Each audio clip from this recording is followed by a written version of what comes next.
Sup, man? Yeah, sup. Keep walking, you Boondocks ripoff. Hello, beautiful people. Welcome back to my channel. This is Brownsugar Commentary, and I'm your girl, Kayla. If you're new here, make sure to subscribe for more videos. All right, let's get right into it. So, today I wanted to talk to you guys about a show that is quite interesting. It's a show that was definitely a sign of the times, but also quite prophetic in a way.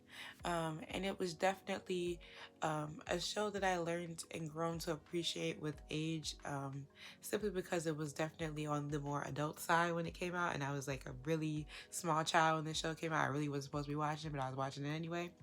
And the show is none other than the Boondocks. I definitely wanted to talk about this show, especially following my Seth MacFarlane conversation, because part of the reason why I ended up disabling the comments for that video, a couple of people had some things to say talking about, I don't understand dark humor, I don't understand satire, he makes fun of everybody, yada yada yada. And it's like, number one, like, don't tell me how to feel how black people are portrayed, especially on a white people show, like, please. And there's way more weight on how a black character is portrayed compared to a white one, especially when he's the only black person. You're not going to sit here and justify that you had the only two black characters on the show voiced by white people, and you couldn't even have, couldn't even take the work to go find a black woman, a voice actress, to replace the white woman who didn't want to do the voice anymore. So you basically killed her off and treated it like it was a joke. That's supposed to be funny to me. That's supposed to be dark humor. Get the hell out of here with that. And also, you're not going to make a show about blackness and black people when, once again, the main character is voiced by a white man, as well as one of the other main characters. And you don't include, there's not one black creator in the show. No black creator as a director, no black creator as a producer. Hell to the damn no. I do think that white people are capable of making shows about black people, but definitely it has to have genuine intentions. And even with the most genuine intentions, if there are no black people in your writer's room, no black people producing or directing it, it's not ever going to work, right? It's just not, because it's been done, right? Especially back in the day when black people didn't have access to being directors or writers or any of those things. For instance, Norman Lear, who was a white man and a white show creator, he made stuff like All in the Family. He made The Jeffersons and Good Times, two very, big shows and staple shows in the black community. However, what he did was he definitely relied a lot on the black actors and actresses who were on the show to help with the script and this type of situations that these characters were getting into, so that they were as authentic to the black experience as possible, which is why I never felt like a white man made these shows. And even to talk about in modern day, a show like Craig of the Creek, which is a animated show on Cartoon Network with a black protagonist and who has a black family, this show was made by two white dudes. However, you can tell that there are black people in that writer's room, because there are subtle nuances that are only black people know about, that these characters feel real and they feel like actual black people. Like even small things like there was an episode where they go to the beauty shop or whatever, and and like the mom gets her hair done, and the mom changes her hair very frequently, or them eating crab legs and teaching like the little sister how to do crab legs. These are like small things, small nuances to black culture that only black people know. So it's very obvious that black people are collaborating with this show and stuff like that. So it can be done, right? But Seth MacFarlane didn't care about that. And you're not going to sit there and justify to me that that is the case. And also, there is a deep-rooted history with white people portraying black people negatively. And like I said, the whole history of blackface in this country, where white people literally were putting on makeup and paint to make themselves look darker so that they can make fun of and portray black people in a negative light to try to justify why they are treated the way they are in society. So like I said, save me the BS about, oh, it's satire, oh, it's dark humor, oh, it's making fun of everybody, and still disrespectful. Like, your point, like, you're not gonna try to tell me that that's okay when it's clearly not. Okay, moving right along. Too much time. we're going to talk about the Boondocks, and we're going to kind of break it down, the history and its production and where it came from, the creator, and, you know, how it is satire done correctly. At least the most correctly that I have seen in terms of television and animation. So let's get right into it, right? Once again, if you see me looking over, I'm looking at my notes. So basically, the Boondocks was created by a young man named Aaron McGruder, who it started as a newspaper comic strip. It was developed during McGruder's time as an African American studies major at the University of Maryland. It was distributed by the Universal Press Syndicate and shown in over 200 papers, at least in a 1999 interview that I watched. That was the current amount. It might be even more probably after that. And it was also shown in popular Black online media, such as the online version of The Source magazine. And so this comic strip did extremely well among audience, both Black and white alike. It was created, the type of way that the characters were drawn was in an anime type art style, which is very popular in manga comics as well as Japanese cartoons. And asked about what type of comic strip the Boondocks comic strip was. McGruder basically described it as a racial, social, and political satire comic strip. And to give y'all a formal definition of satire, as I like to do, satire is the use of irony, sarcasm, ridicule, or the like in exposing, denouncing, or deriding vice, folly, etc. Okay? And this comic strip surrounded the life of Huey, Riley, and Robert Freeman. So Robert were their grandfather, and Huey and Riley are two brothers. We're not quite sure about their parents or their whereabouts. We are kind of like assume that they passed away or something, but we never really get into that. It's mostly just about their dynamic and all of that stuff, as well as their neighbors and just the people they encounter on a daily basis. So the Freeman family is from the south side of Chicago, and in the comic strip, they moved to a fictional all-white suburb. And when asked about what exactly the comic strip was about, also in this 1999 interview, McGruder said it is an exploration of the American racial dynamic, both interracial and intraracial. It is about characters with different age groups and philosophies, kind of clashing and bumping into each other. He also makes it a point to say that all the characters in some way are a reflection of him. There is no one character that completely, is him. It is an extension of him in some way, shape, or form. And so, like I said, the comic was a pretty big success. People thoroughly enjoyed it. There were obviously people who felt a way about it and didn't like it. But like I said, for the most part, it was relatively successful. And so then it was always intended, McGruder always intended for the strip to be an animated TV show. So he was kind of simultaneously pitching the show while also making the comic strip. Obviously, the comic strip popped off first, but then the success kind of helped him propel him to get his name out there. So the show was a little bit of a step further to the comic strip in terms of storytelling and pushing boundaries. It was included profanity and mature and sometimes explicit themes, and obviously deeper and fleshed out storylines, because obviously a show is a little bit different than a comic strip, right? But anyhow, the show often exaggerated and hyperbolized events and character reactions for comedic purposes. And he chose to make both the show and the comic strip to have majority Black characters because Black people are at the forefront of popular culture, and ain't that the damn truth, huh?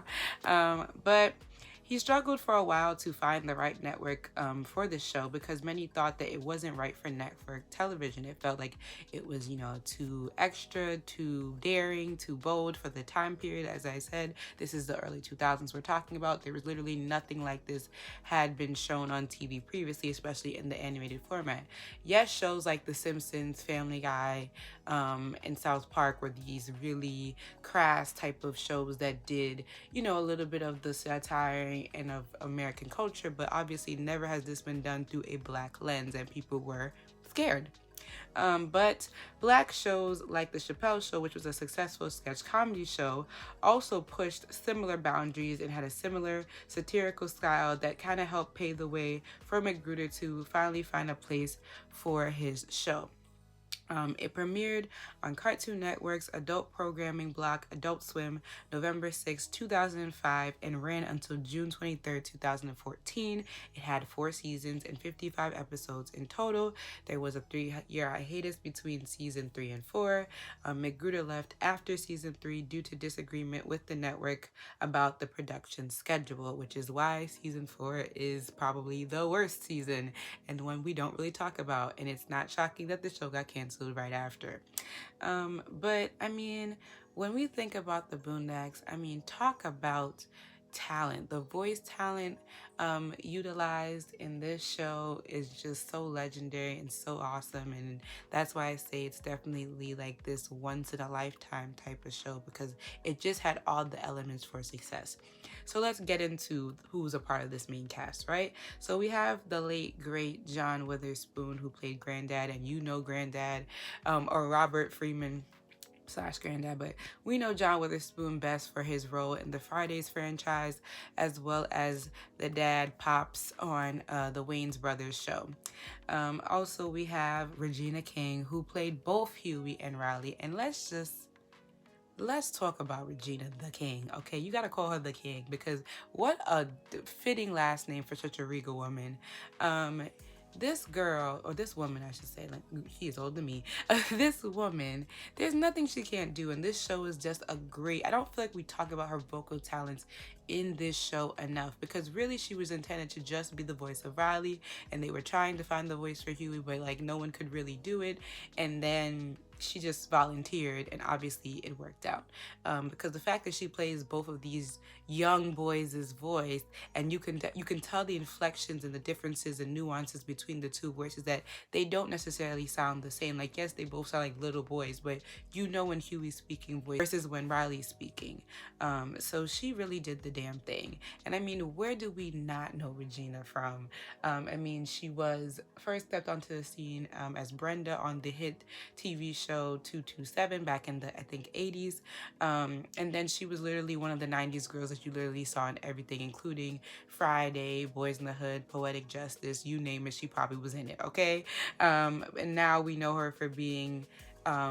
I told you that she is collecting Emmys and all those and Oscars, like Infinity Stones, and she's directing now, and I'm sure she will win plenty of awards for her amazing directorial work. So yeah, that's Regina. I had to gush over her for a second, because like I said, I don't think we talk about her genius in this show enough. But next we have Gary Anthony Williams, aka Uncle Ruckus. And Gary Anthony Williams, I mean, he was in a lot of things, especially like comedy related stuff, but I know him mostly from Soul Plane, which is super random, but also I remember he was the dad, kid with the asthma, on Malcolm in the Middle. And then we have Cedric Yarbrough, who plays Tom Dubois. I'm not sure too much about Cedric, to be honest, other than this show. I'm pretty sure he probably did a lot of cameos in 90s shows as well. It wouldn't shock me if he didn't. And the Boondocks, much like most, Black TV shows, always have celebrity guest appearances, and this, like I said, the Boondocks is no different.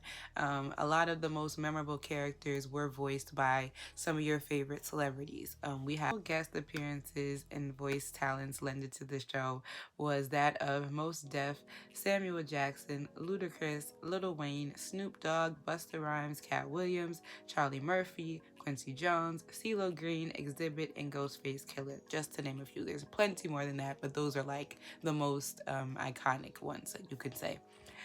So basically, just like the cartoon strip, the Boondocks takes place in a fictional neighborhood of Woodcrest, and like the cartoon strip, it follows the life and experiences of the Freeman family, Riley, Huey, and Robert, aka Granddad. The show is quite formulaic in nature. Most episodes are narrated by Huey, though occasionally Riley will narrate the episode. Episodes usually center around an event going on, whether it's within the Freeman family, such as Granddad going on a date with a new woman, or somewhere within the neighborhood, like a popular rapper moving in next door, or somewhere societal, political, like a black inmate on death row or the Iraq War. Also, because of the show's anime style, the show often plays with elaborate fighting scenes that parody anime cartoons, which are also super fun to watch, right? The Boondocks is probably the closest thing I'll ever watch to anime, to be quite honest, and that's just what it is, okay? But basically, this show was one for a lot of controversy.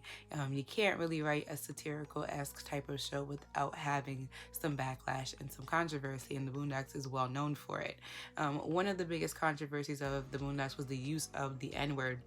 The show was heavily criticized for its excessive use of the N-word. A lot of people felt quite negatively about it and didn't, especially, prominent black figures, former civil rights leaders and the like, they didn't feel like that was appropriate or helped really put black people in the best light. So McGruder's response to this was basically that he said, "I think it makes the show sincere.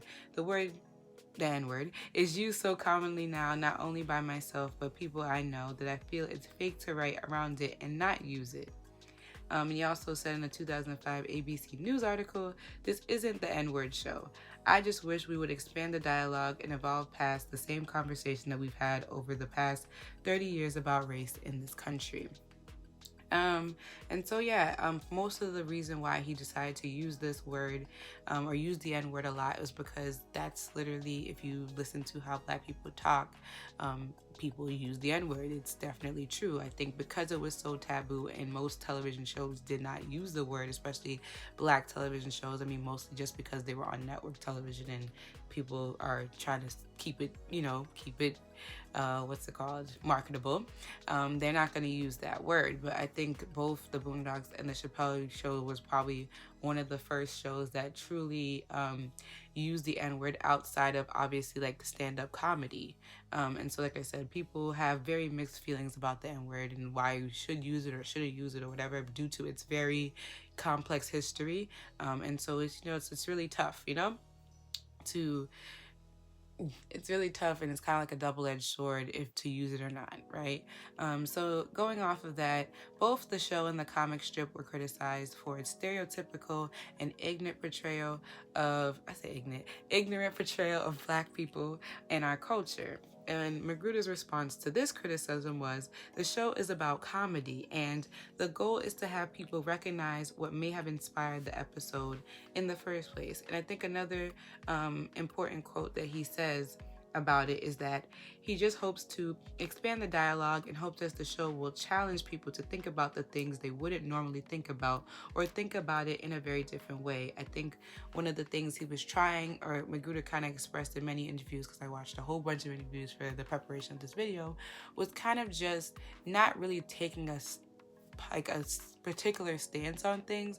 But like I said, part of the reason why this show has such varying perspectives is to give a voice to those people, because those people exist. Obviously for the show, and like I explained earlier, a lot of these expressions and these characters' reactions to things are super exaggerated and things like that. But there are people similar to or have similar views to these characters on this show. And so that is what I think is so interesting about this show, that technically every character on this show is meant to represent some form of black culture or a black person or a black idea. Obviously, blackness is not a monolith, and there are probably definitely more nuances and differences for real people. Obviously, these are cartoon characters, and like I said, a lot of it's just exaggerated.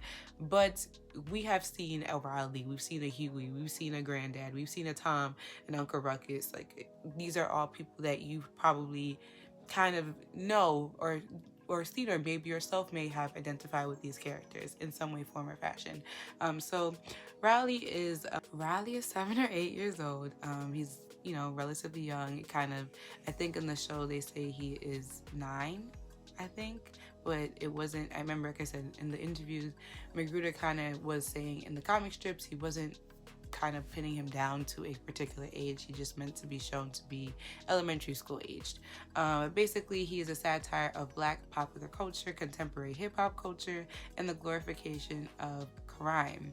And you know, Riley is, like I said, and I think it's very interesting that Riley is so young, because I think that shows like how impressionable a lot of us are, whether you're a kid or not. But I think a kid is a good, I guess, age group to look at, because like I said, especially a kid growing up at a time where hip hop was definitely at its peak.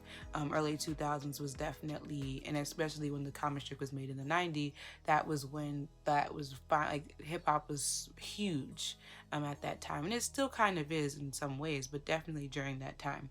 And it definitely permeates Riley's every kind of movement and things like that. He definitely idolizes rappers and people in hip hop. He definitely is very impressionable, and he kind of is the one that definitely can be ignorant at times, and kind of spews a lot of, like I said, things that people in the black community does think sometimes.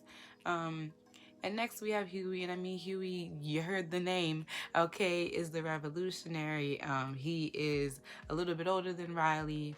He is named after the co-founder of the Black Panther Party, Huey Newton.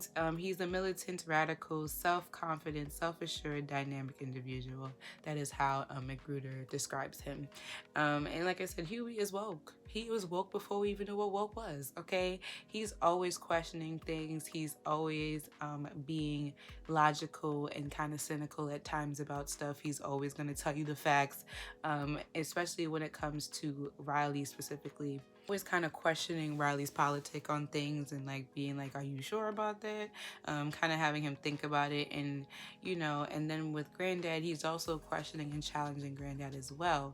And so he's the one, like I said, the one that when Granddad and Riley are getting into some type of shenanigan, he's kind of the one to bring them down to earth. At least he tries, because most of the time they do not listen to him. But yeah, he's the one. He's for the people, okay? He live for the people, okay? Oh my God, I'm still off of Judas and the Black Messiah, child. But yeah, Huey, revolutionary through and through. Next up, Granddad, aka Robert Freeman, and he kind of represents and satirizes the Black older generation. You know, Black people who have been and seen some things, been through some things. Granddad done seen and done everything, right? He was a part of the world. He was World War II, and he's also a part of the Civil Rights Movement, which is hilarious if you think about it, because on the very first episode, he talks about how when they were marching during the Civil Rights Movement, he went and got a raincoat so that he would not get wet when they put hoses on them. And I find that to just be like, that scene to be so funny, because it's just like, who thinks of that? Like, why? And then he looked so confused when everyone was mad at him, but I just think that is just so funny to me. But yeah, Granddad, like I said, most of the time he kind of has this kind of stubborn, stuck in his ways type of ideology. While I do think he is open to new ideas, it kind of takes him a while for him to accept things. But he does try, I think, in some ways to be hip, which is why he kind of indulges Riley in some of Riley's craziness. But at the same time, I think he does try to be open-minded at times about things, so he kind of is complex in that way.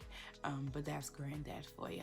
And he's definitely old school. He gonna give you a whooping. He's one of those, like, he doesn't have like that no nonsense, a child stays in a child's place type of thing. But I think that he's always moving with the best interest for the family, and was probably why he moved them to the suburbs in the first place. Next, we have Tom Dubois. And Tom kind of represents and satirizes the successful white-collar, middle-class Black American. He is a liberal. He's an attorney. He's married to a white woman named Sarah. And he kind of adheres very strictly to the law out of fear of going to jail and being sexually assaulted. That is like his literal biggest fear. He says it in several episodes, and actually in one of them, he actually has to confront an inmate when he took a tour to jail. But also, it can be seen that, you know, he is kind of responsible for putting Black men through that very same fate, as Black men are often the ones being on trial and having to be in jail, or thrown into jail, mostly for stupid and simple reasons. And Tom's name can definitely be associated, or you can think it's a play on the Uncle Tom trope, seeming that probably because of his interracial marriage and kind of living in majority white spaces, that he is turning his back on his own race. I think sometimes Tom kind of acts colorblind in a sense. I think he kind of forgets that he's black in some ways. But he's definitely complex. I don't ever think that he tries to act like he's better than the Freemans. He actually considers them to be, especially Robert, to be his friend. So I think that he's very complex in that way.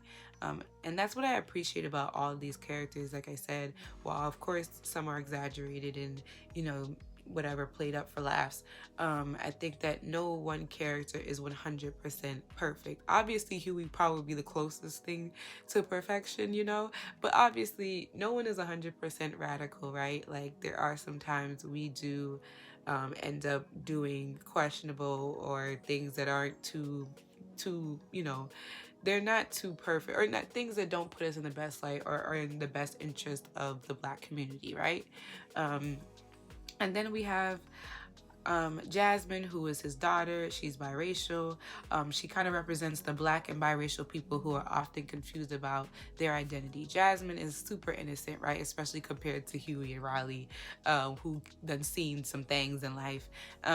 Jasmine is kind of, like I said, innocent, and she's naive. And like I said, most of the time, Huey's the one that kind of bring her down to earth or tell her the real about things, because obviously, like I said, I don't think Tom or Sarah talks about race or race relations that much. So she kind of is always confused about things. And like I said, Huey and even Riley at times are the one that kind of like, this is what it is. And of course, most of the time that is met with her like hysterically crying or screaming or whatever.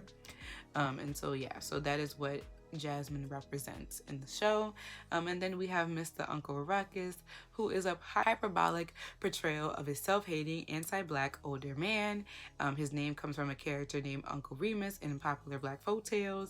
He idolizes white people and often spews ignorant slurs and opinions about Black people. He claims to have revitiligo, which is not a real disease. Obviously, vitiligo is, but revitiligo, which is vitiligo in reverse, is not a thing. But he believes that he was born white.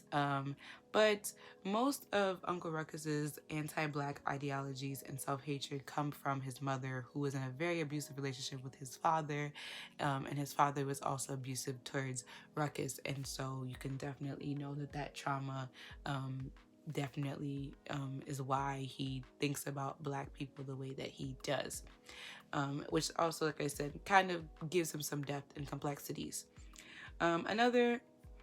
Other notable characters in the show that are pretty reoccurring or have come in multiple episodes are a pimp named Slipback, Gangstalicious, Thugnificent, Edward Wensler Jr., Ed Wensler III, and Jen Rummy.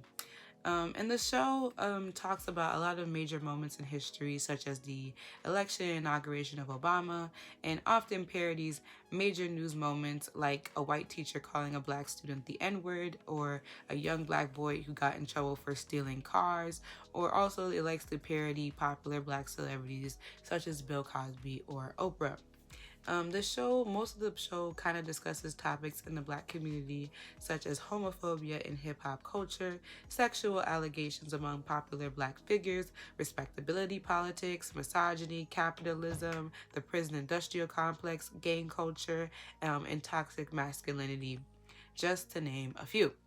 And the show, like I said, kind of is known for its kind of controversial statements and episodes.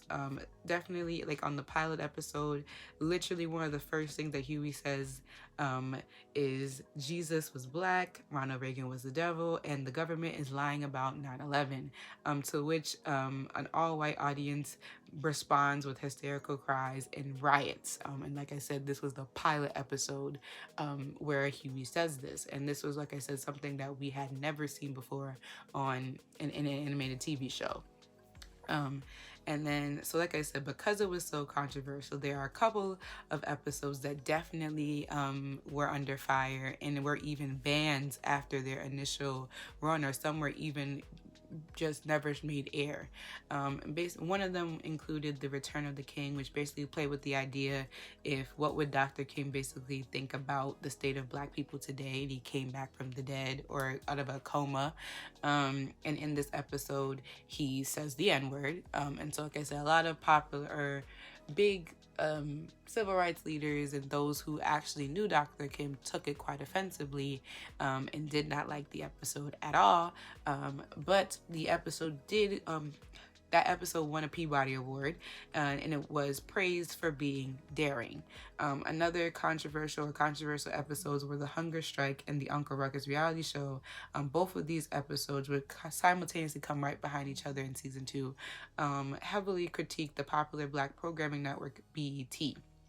And so those episodes ended up actually getting taken off of air basically after their initial premiere. And then you have Pause, which critiques and satirizes Tyler Perry and his films and plays. And yeah, so those episodes were removed from broadcast and they weren't ever shown on reruns.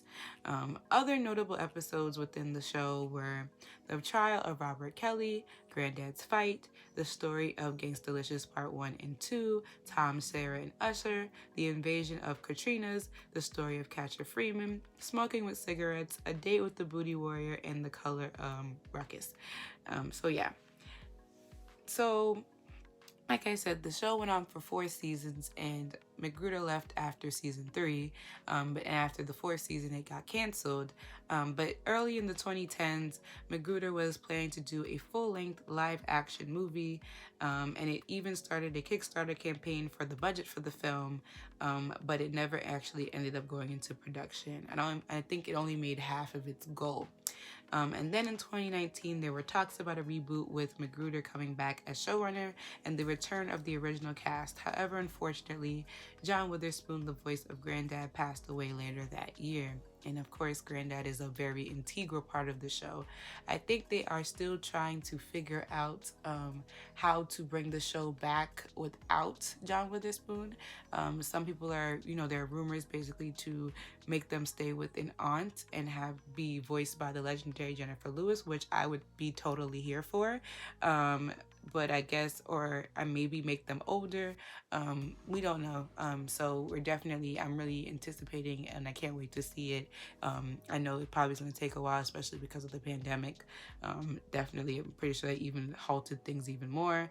The show is probably going to come back on HBO Max because that is where you can watch the Boondocks right now, all 4 seasons, including the band episodes. So yeah, if you didn't know that, I remember it was also on Hulu at one point and even Netflix, but I know, like I said, as it is right now, it is on HBO Max. But yeah, I mean, like I said, the Boondocks was definitely a show for the times, and like I said, there are a lot of episodes that are relatively relevant to today's time. While that can be seen as a good or a bad thing, because depending on what it was.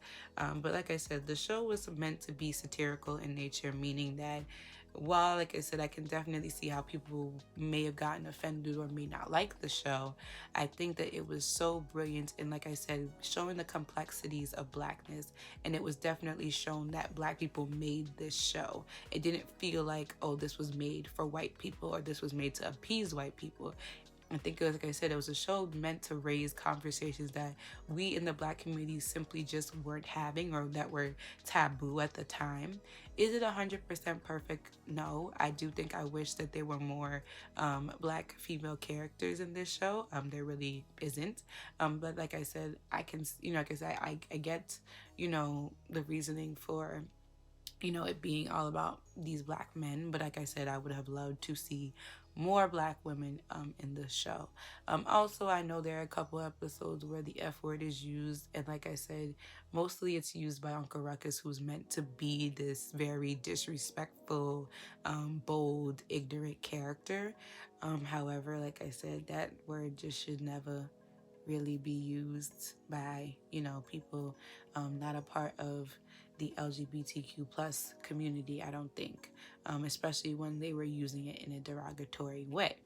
But overall, I think that this show aged pretty decently, I think, compared to a lot of shows made in the 2000s. Like I said, I think that it was made with Black people in mind, not to poke fun at us, but to, raise certain questions, like I said, that I don't think we really ask. And I think we still don't ask ourselves and our culture and kind of the things that we glorify and we prop up and things like that. I think that this show definitely raised the standard for what it was to make a Black animated show, because like I said, really we don't have a lot of those, and I think I said it was definitely brilliant. And I think that it is one, like I said, it's funny. Like, it is so funny. I was, like I said, watching a lot of the episodes for the sake of this video, and I just still laugh. Like I said, it came out when I was really young, and I remember having to watch it with the volume like all the way low, because there was cussing and stuff, and I knew if my mother heard me, she would have beat my tail. But like I said, I still found enjoyment with the show. But now that I'm older and I watch the show, and like I said, I understand it better, and what you said, the certain politics and the ideas and the questions and discussions that the show is trying to raise, I appreciate it more, because like I said, it was asking the hard question. Like I said, is it, like I said, can it be exaggerated? And like I said, it's touching a lot of the touchy subjects, like I said, because we love to protect certain people, certain things. But like I said, it is worth sitting back and asking those questions, like, especially about certain things like a BET, or even, like I said, like a Tyler Perry. Those things are something that we can talk about, and we can have the discussion. So personally, my favorite episodes are the Gangstalicious episodes, especially the second one, the R. Kelly episode, because boy did that episode age quite interestingly. Another one that I enjoy is the Christmas episode, the episode where Riley is like selling candy. I forget the name of it. Tom, Sarah, and Usher is definitely my favorite, top favorite episode for sure. If you know, you know. And definitely Smoking with Cigarettes, that episode is definitely super funny. But like I said, almost every episode of this show is just, you will laugh at least once. And like I said, it was definitely a really good show. It's a good show, at least for me. But yeah, thank you guys for watching so much. Comment below your favorite The Boondocks episode. Did you watch the show? Do you still watch the show? What's your favorite? Who's your favorite character? Who do you feel like you identify with the most? Let me know in the comments. And I'll definitely see y'all in my next video. Peace out.